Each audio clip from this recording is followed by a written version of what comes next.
नमस्कार, मैं शंभू कुमार सिंह और आप देख रहे हैं नेशनल दस्तक लाइव। बड़ी खबर है खासकर उन तबकों के लिए जो प्रोफेसर हैं, जो डॉक्टर हैं, इंजीनियर हैं, जो मेडिकल कॉलेज में वाइस चांसलर बनना चाहते हैं, जो आईआईटी, आईआईएम, मेडिकल कॉलेज, केंद्रीय यूनिवर्सिटी में वाइस चांसलर बनना चाहते हैं, उनके लिए बड़ी खबर है।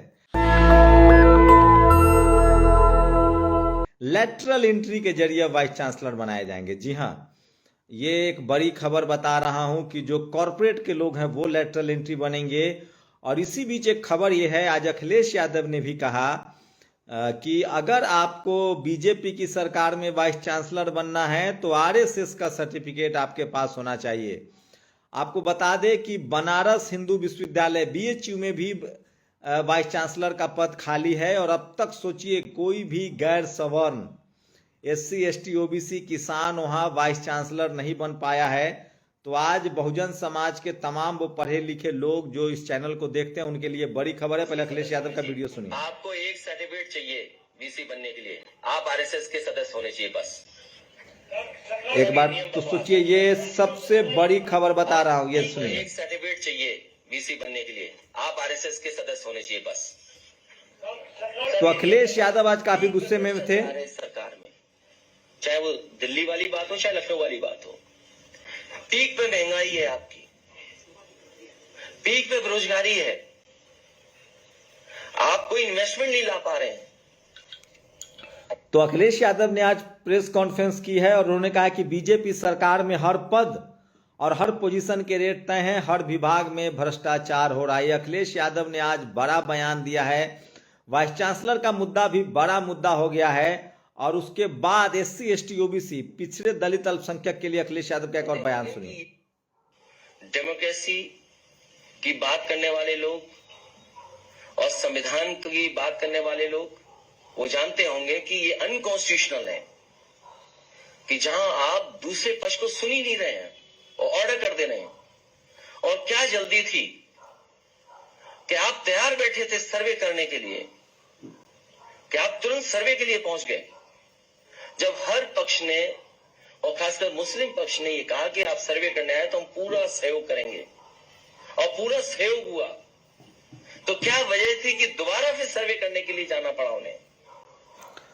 तो अखिलेश यादव अब पूरे मूड में हैं और सोचिए इसी बीच वाइस चांसलर को लेकर एक बड़ी खबर आ रही है। यूजीसी ने रिकमेंड किया है कि कॉरपोरेट के लोग भी अब वाइस चांसलर बन सकते हैं, मतलब प्राइवेट सेक्टर के लोग। लैटरल एंट्री का एक बड़ा खेल होने जा रहा है। तमाम सोचिए, पहले से ही जो मलाईदार पद हैं इस देश में, सरकारी नौकरियां ऐसे भी खत्म होने जा रही है। आपको बता दें, ग्रुप सी, ग्रुप डी में तो एससी, एसटी, ओबीसी के लोग फिर भी हैं, लेकिन खासकर जो मलाईदार पद हैं, खासकर जो ग्रुप ए की नौकरी है, ग्रुप बी की नौकरी है, वाइस चांसलर हैं, प्रोफेसर, डॉक्टर, इंजीनियर। सोचिए, वाइस चांसलर बड़ा पद है, एक सांसद, मंत्री लेवल का पद है। वाइस चांसलर मतलब पूरे यूनिवर्सिटी को दिशा देने वाले होते हैं। वाइस चांसलर एक बड़ा पद है। तो सोचिए इस देश में जातिवाद, मनुवाद कितना महीन हो गया है और इस देश के खासकर दलित, पिछड़े, आदिवासी, किसान, अल्पसंख्यक, इन लोगों को समझना चाहिए कि आपको किस तरह से आपके बच्चों को उन तमाम जगहों पर जाने से रोका जा रहा है जहां मान सम्मान प्रतिष्ठा है। इस देश के टॉप यूनिवर्सिटी जो हैं वो भी ग्लोबली टॉप में नहीं आ पाते हैं क्योंकि वहां एक ही तरह के लोग हैं।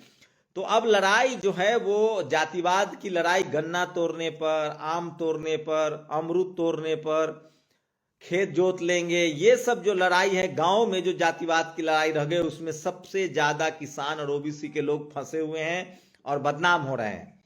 इस तरह के जातिवाद गांव में हो रहे हैं, लेकिन ये वो लोग कर रहे हैं जो एजुकेशन से दूर हैं, जो पढ़ाई लिखाई से दूर हैं, और ज्यादातर किसान हैं और ज्यादातर ओबीसी समाज के लोग हैं।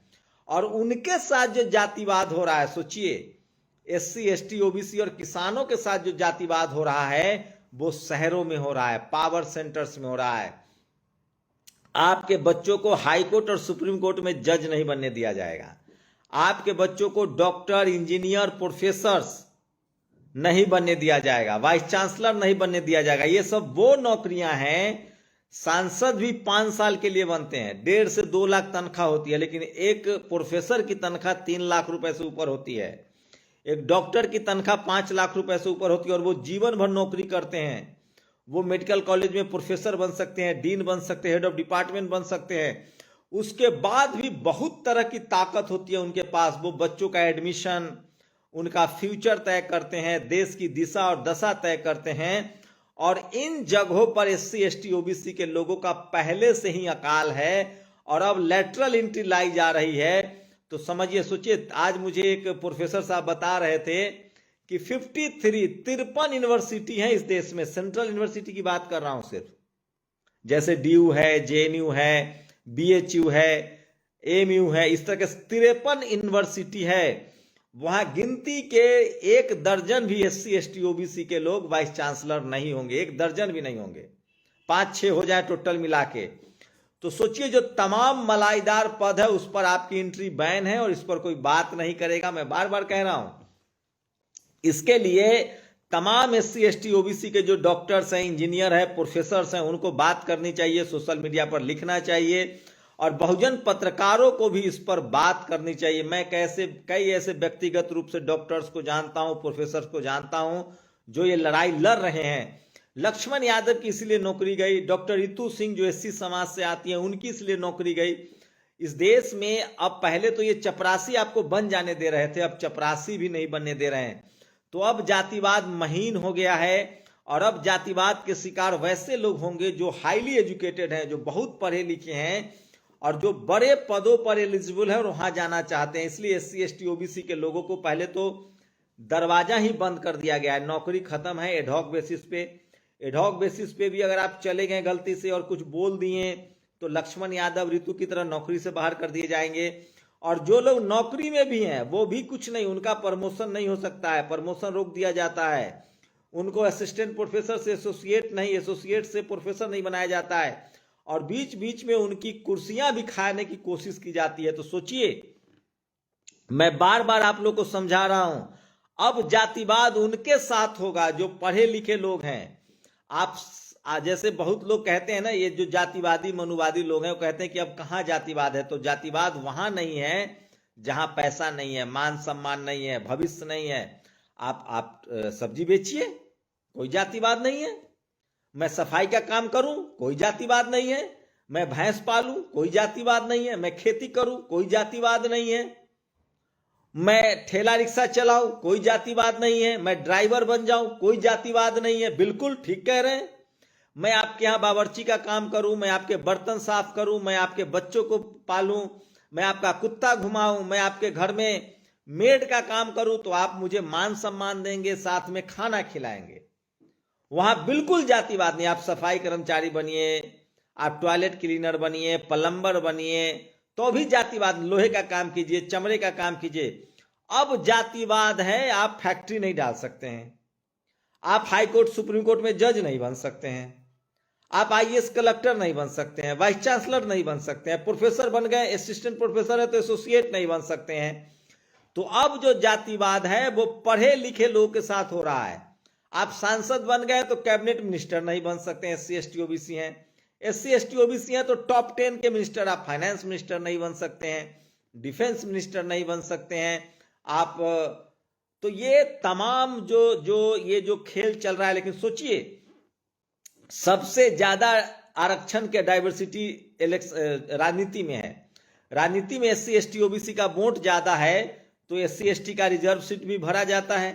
OBC के लोग भी अब सत्ता में पहुंचने लगे हैं। लेकिन मैं उन SC ST OBC के मंत्री और सांसदों से अपील कर रहा हूं, हाथ जोड़कर अपील कर रहा हूं, अगर आप SC ST OBC Jat Patel Maratha Gurjar किसान समाज से हैं, SC ST OBC अल्पसंख्यक समाज से हैं, आप डॉक्टर हैं, इंजीनियर हैं, सांसद हैं, विधायक हैं, मंत्री हैं, तो सोचिए, आप लड़िए, बोलिए संवैधानिक तरीके से, नहीं तो आपके नस्लें खत्म हो जाएंगी। आप बन गए, आपका बच्चा नहीं बनेगा। ये तो बाबा साहब की लड़ाई है, फूले साहब की लड़ाई है, जगदेव बाबू की लड़ाई है, मान्यवर साहब की लड़ाई है, सोनेलाल पटेल की लड़ाई है, बाबू जगजीवन राम की लड़ाई है, ये भारत रत्न जननायक कर्पूरी ठाकुर की लड़ाई है, ये चौधरी चरण सिंह की लड़ाई है, देवीलाल की लड़ाई है कि आप अब तक इतना सस्टेन कर रहे हैं। अगर आप लोग नहीं बोलेंगे तो आपके नस्लों को बर्बाद कर दिया जाएगा और फिर से आपको जातिगत पेशा में धकेल दिया जाएगा कि कोई लोहे का काम करे, कोई लकड़ी का काम करे, कोई चमड़े का काम करे, कोई भैंस पाले। पढ़ाई लिखाई से आपको नहीं आना है, मीडिया में नहीं आना है, जुडिशियरी में नहीं आना है, कॉलेज यूनिवर्सिटी में नहीं आना है, ब्यूरोक्रेसी में नहीं आना है, और झूठ मूठ के आपको कहेंगे कि मेरिट नहीं है। ये सब फ्रॉड है, झूठ है, और लेटरल एंट्री उसी का नमूना है। तो वाइस चांसलर भी लेटरल एंट्री से बनेगा। और सोचिए, आपको एक एग्जांपल दे रहा हूं, बीएचयू में आज तक उत्तर प्रदेश के 90% आबादी SC ST OBC का है। देश के 90% लोग SC ST OBC हैं, लेकिन वो बीएचयू में वाइस चांसलर नहीं बन सकते हैं।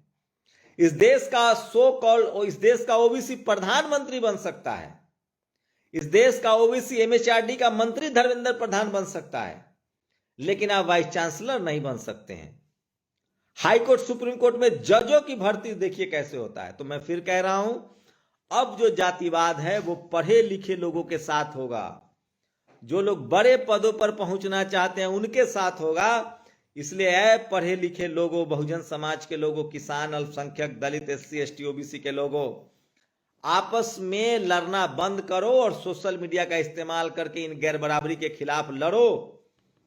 नहीं तो अगर आपको, इसीलिए राजेंद्र प्रसाद सिंह की एक लाइन कोट करके खत्म करूंगा कि इस देश का SC ST OBC नौकरी पा तो लेता है आसानी से, लेकिन सम्मान से नौकरी पूरा नहीं कर पाता है। मैं फिर कह रहा हूं, जब तक आप सच लिखना, पढ़ना, बोलना नहीं शुरू करेंगे, जातिवाद आपका पीछा नहीं छोड़ेगा। आप लड़ेंगे, बोलेंगे तो जीत की संभावना है, और नहीं भी बोलेंगे तो जाति आपकी पता है और आपके साथ जातिवाद होगा।